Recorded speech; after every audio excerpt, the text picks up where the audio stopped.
Bonjour à tous et bienvenue dans votre magazine Let's Focus On, celui qui valorise des parcours et des initiatives de personnalités afro-caribéennes. Notre invitée du jour est originaire du Togo. Elle est juriste de formation et de profession et aujourd'hui elle vient nous présenter sa marque de déco ABL. Sans plus tarder, Let's Focus On Blandine. Akla, c'est parti!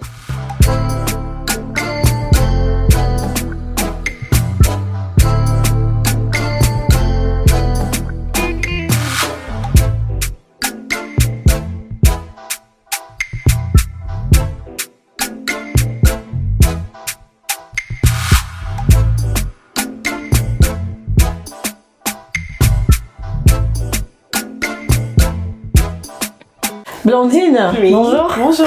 Bienvenue dans Let's Focus On. Merci beaucoup. Notre émission qui valorise des parcours et des initiatives, comme je l'ai dit toujours, de personnalités afro-caribéennes. Oui. Et aujourd'hui, on va parler de toi, de ton entreprise. Oui. Alors, tu es spécialisée dans le secteur de la déco. Oui. Ton entreprise ABL. Oui. Avant d'aller plus loin, ABL, déjà, qu'est-ce que ça signifie? Alors, déjà, merci pour l'invitation.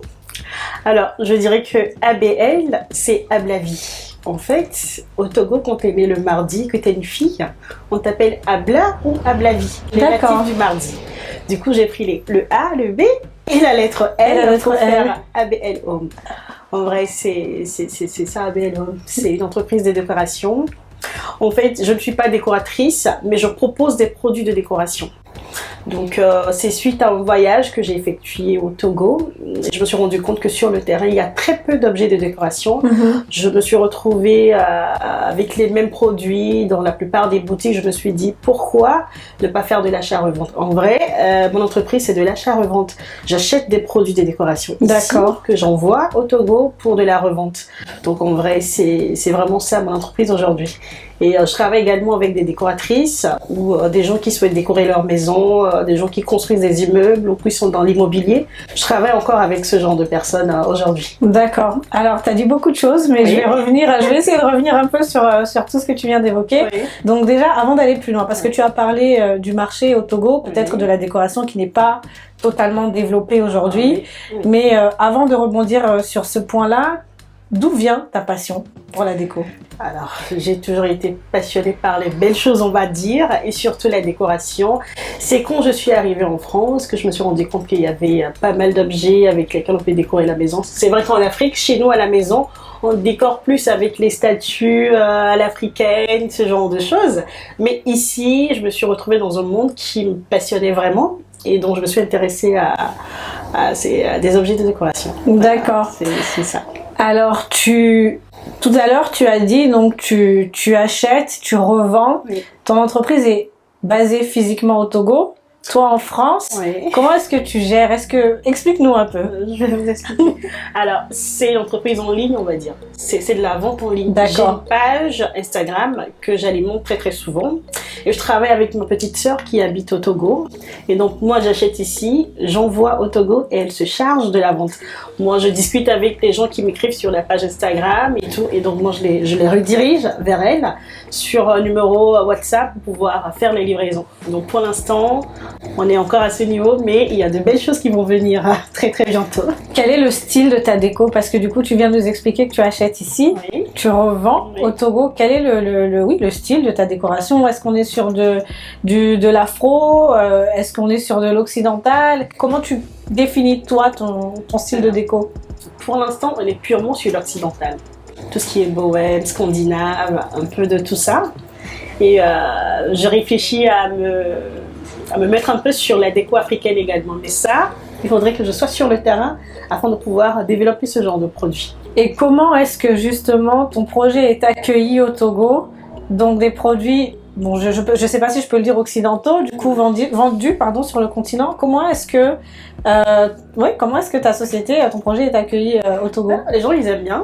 Il y en a qui aiment bien et qui me disent que c'est des produits qu'on ne retrouve pas forcément sur le terrain. Oui. C'est des objets originaux, on va dire, même si c'est de l'occidental, mais c'est des produits qu'on ne retrouve pas forcément sur le terrain. D'accord. Puisque j'ai sillonné la plupart des boutiques pour voir ce qui se vend un peu et savoir qu'est-ce que moi je peux apporter de nouveau sur le terrain. Donc il y a beaucoup de gens qui apprécient ce que je vends. Est-ce que tu envisages peut-être demain, enfin à court, moyen, long terme, des collaborations et mettre en avant aussi, valoriser le Made in Africa? Bien sûr, j'y songe.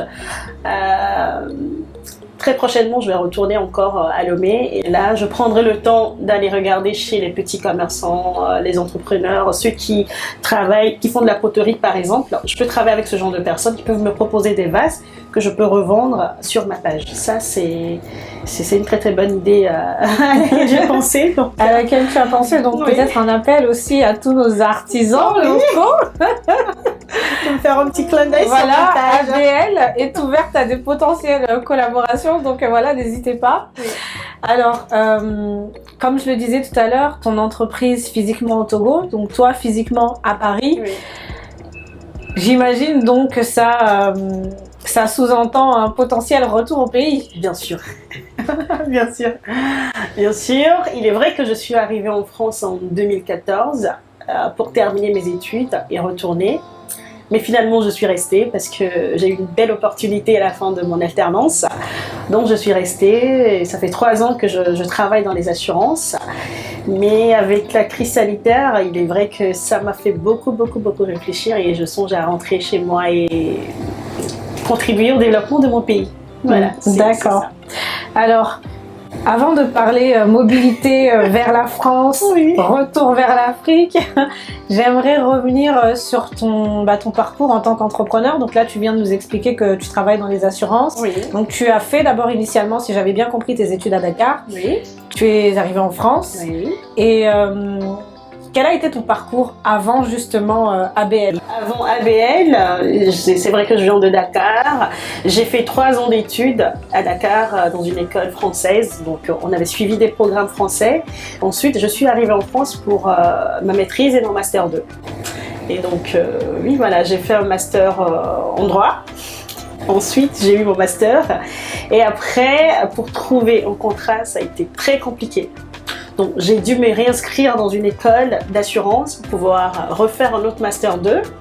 Et je l'ai fait en alternance, Dieu merci. Ça aussi, ça a été, je dirais, un témoignage. On connaît le système, je connais très bien. Ouais. Et après, à la suite de l'alternance, ma patronne m'a proposé un contrat et donc je suis rentrée dans l'assurance. Donc là, tu es rentrée dans l'assurance, Oui. Mais en tant qu'entrepreneur. Oui. Donc avant, est-ce que donc ABL aujourd'hui est ton premier projet ou alors est-ce qu'il y a eu une vie avant ABL? Oui, il y a une vie avant ABL, j'ai eu des échecs, on va dire. À la base, j'ai toujours voulu entreprendre. Quand j'étais à Dakar, je vendais des extensions à mes copines, je les vendais à l'école, j'ai toujours eu ça dans l'âme. Et quand je suis arrivée ici, je me suis lancée dans la vente de produits capillaires qui, malheureusement, n'a pas fonctionné. Bon, ça a été une belle expérience parce que j'ai beaucoup appris, ce qui fait qu'aujourd'hui, j'évite de faire certaines erreurs Oui. dans le domaine dans lequel je me suis lancée, c'est-à-dire la décoration. Donc, il y a eu ça. Et après, je me suis lancée dans la décoration, on va dire. Qu'est-ce qui est le plus difficile pour toi aujourd'hui en tant qu'entrepreneur? Alors, en tant qu'entrepreneur, aujourd'hui, je dirais le plus difficile, c'est de pouvoir gérer sur les 2 terrains. Et à Lomé, Oui. et ici, parce que parfois, c'est pas évident.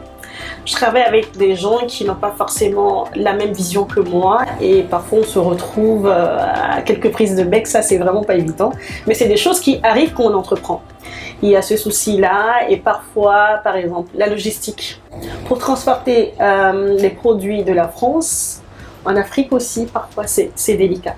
Donc c'est ce genre de problème que je rencontre la plupart du temps. Sinon, dans l'ensemble, oui, je me forme à être une meilleure entrepreneur. Bon, oui. je pense qu'après, il n'y a pas de personne n'est parfait, et Non, puis on personne n'est commet tous parfait. des On fait erreurs. tous et des puis, erreurs, voilà. mais il faut apprendre de ces erreurs et pouvoir rebondir très rapidement. Exactement. Et donc du coup, aujourd'hui, donc si on comprend, ABL n'est pas ton projet principal. Ton retour au Togo, tu l'envisages quand potentiellement? Bon. Et est-ce que du coup tu irais pour donc vraiment développer ta marque Bien sûr. au Togo? Si. Alors, pour l'instant, je ne me suis pas encore fixé des objectifs en me disant dans 2 ans, il faut impérativement que je rentre. Pour le moment, je fais des allers-retours sur le terrain pour pouvoir bien tâter le terrain, bien maîtriser parce que les réalités sont différentes. Quand on vit en France, les réalités sont différentes et quand on est en Afrique aussi, c'est totalement différent. Donc, je fais des allers-retours pour pouvoir m'imprégner petit à petit et je dirais peut-être dans 2 ans, 3 ans, si Dieu le veut, je vais pouvoir m'installer et pouvoir développer correctement mon business. Parce que mon ambition, c'est de pouvoir créer des boutiques comme Maison du Monde, comme les Zara Home, les H&M Home, au Togo. Donc voilà ma vision des choses. C'est dans cette lancée vraiment que je suis actuellement. D'accord. Voilà. Ouvrir, oui, ok, oui. Très clair. Alors, j'aimerais sortir un peu, ça m'emmène vers un sujet, parce qu'on parle de, comme je le disais tout à l'heure, mobilité vers la France. Oui. Donc tu as fait tes études en France. Est-ce que tu as vécu le choc culturel quand tu es arrivée en France? Bien sûr.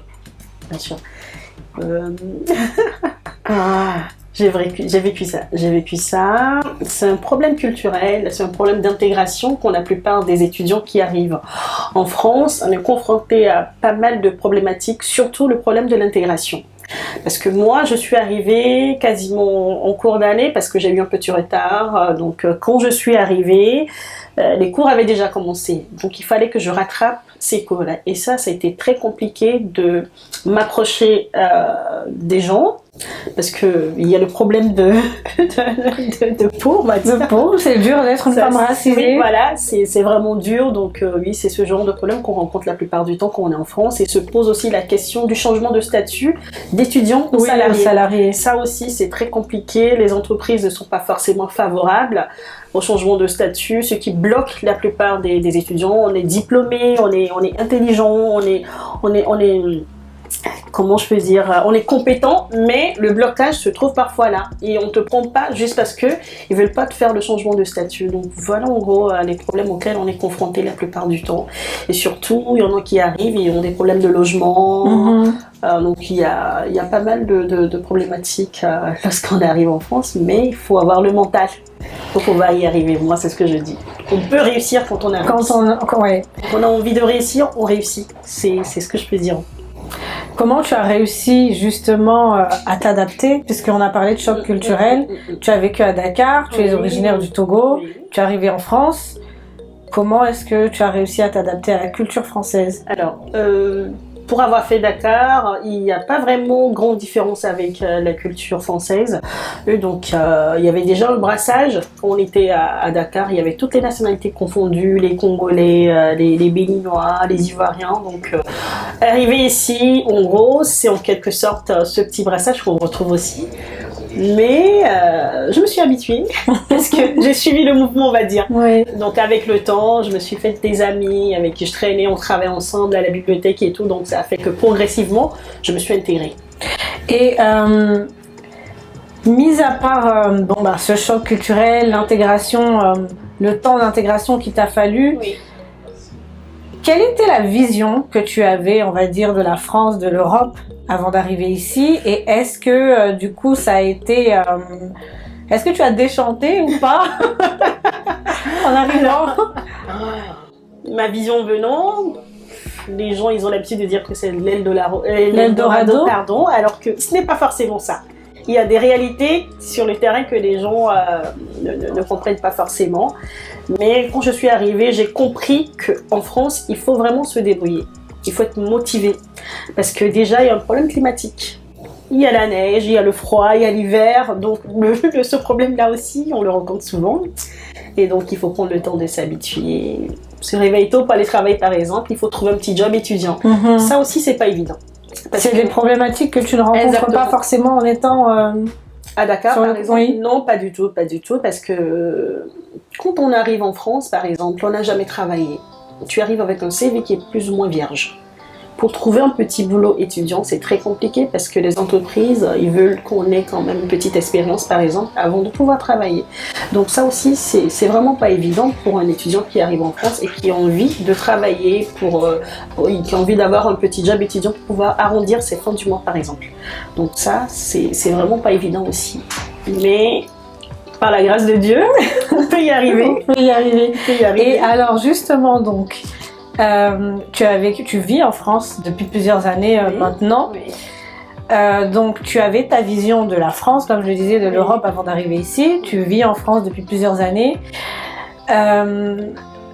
Tout à l'heure, tu expliquais que tu souhaites rentrer en Afrique pour contribuer au développement du continent. Alors moi, il y a une question que j'aime poser, un débat.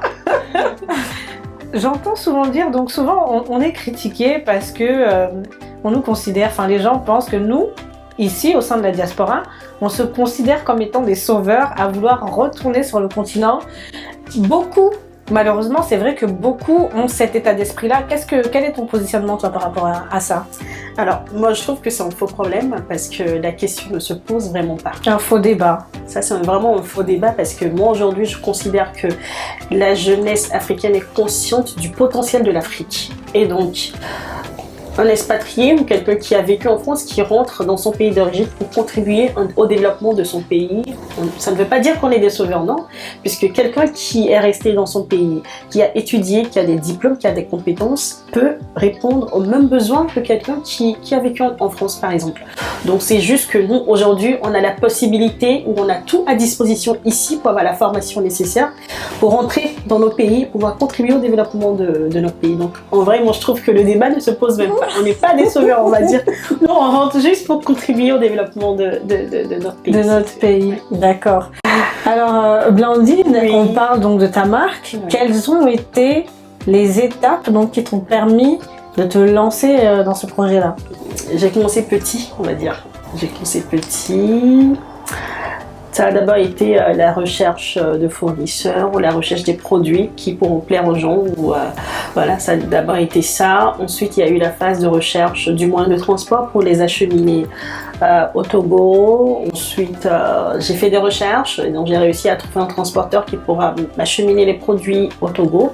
Après, il y a eu la création de la page Instagram et donc j'ai créé la page.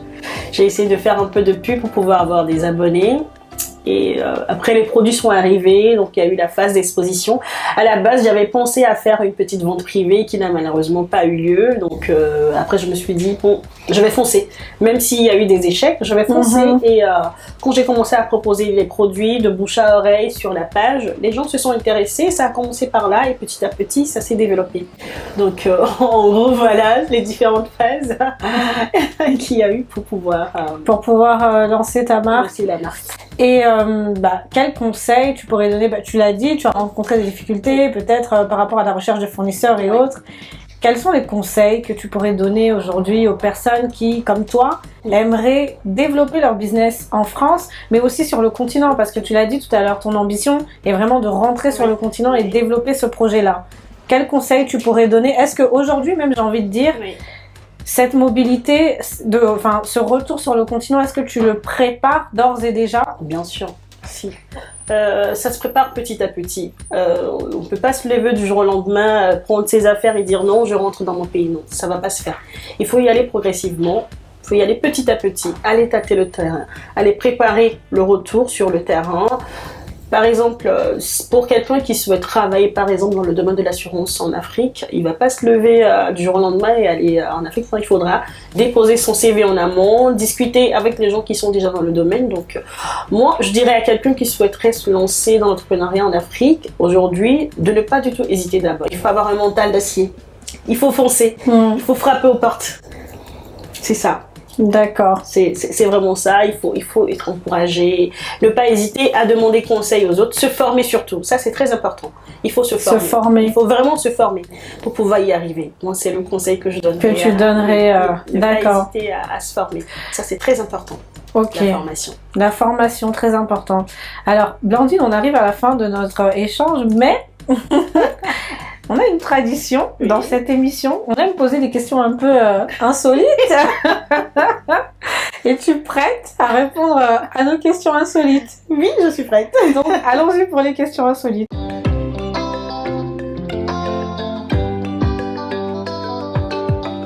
Alors, Blandine, quelle est ta plus grosse bêtise? Alors, je dirais que ce sont les achats compulsifs. Hein. Donc, ça, c'est vraiment ma plus grosse bêtise, voilà. Qu'est-ce que tu achètes comme ça? Sans compter? J'achète beaucoup de sacs. Voilà. Ton péché mignon? Alors, le chocolat. Le chocolat? J'adore le Chocolat noir, chocolat blanc, chocolat au lait? Le chocolat au lait, j'adore. Ta plus grosse dépense, mise à part les sacs? Waouh. C'est les sacs, hein, les sacs de luxe. Voilà.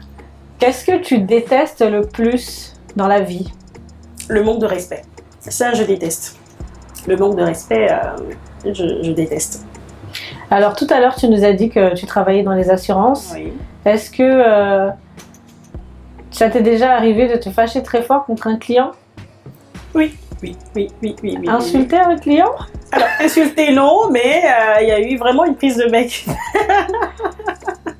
Suite à un malentendu que la personne avait eu avec une de mes collègues et malheureusement, il est tombé sur moi. Quel est l'acteur ou le chanteur que tu trouves le plus beau, le plus sexy? Alors, j'adore Fally Ipupa. Ah, Fally Ipupa, si tu nous regardes, hein, en tout cas. Petit clin d'œil.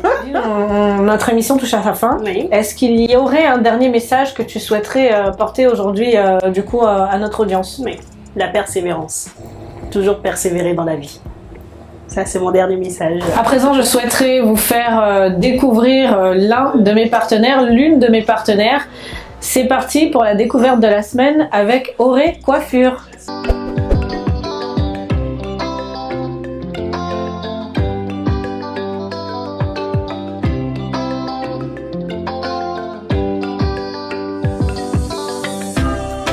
Alors, je me présente, je suis Aurélia, je suis coiffeuse depuis 10 ans. Alors, je suis d'origine dominicaine. Ça fait plus de 10 ans que je suis dans la coiffure. Et aujourd'hui, je constate qu'en France, il y a beaucoup de femmes qui souffrent de leurs cheveux. Puisqu'elles n'ont pas beaucoup de choix au niveau de coiffure, c'est plutôt des tresses et tissage et couvrent souvent leurs cheveux et ça fait qu'ils agressent leurs cheveux, il y a beaucoup de chutes de cheveux, d'alopécie et tout ça. Moi, je suis là plutôt pour offrir à ces femmes-là qui ont perdu leur confiance en soi de porter leurs cheveux naturels au lieu de tout le temps une perruque ou un tissage, quelque chose. J'ai pas dit que les perruques sont mauvais. On peut porter dans des occasions, bien sûr, bien entendu, parce que je travaille aussi là-dessus. Mais je travaille plutôt sur les soins des cheveux et des coupes et des cheveux naturels. Donc, en gros, c'est ça, Auré Coiffure.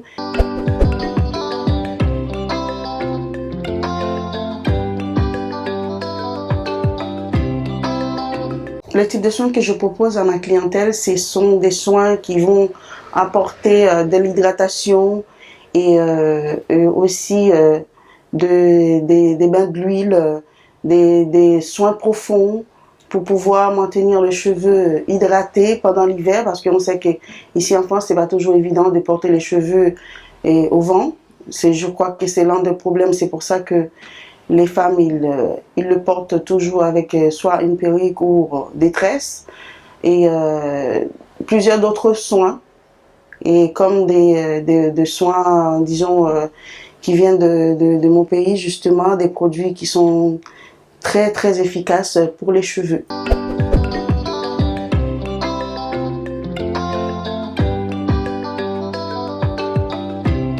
Alors, Auré Coiffure, vous pouvez le trouver sur Instagram et Facebook.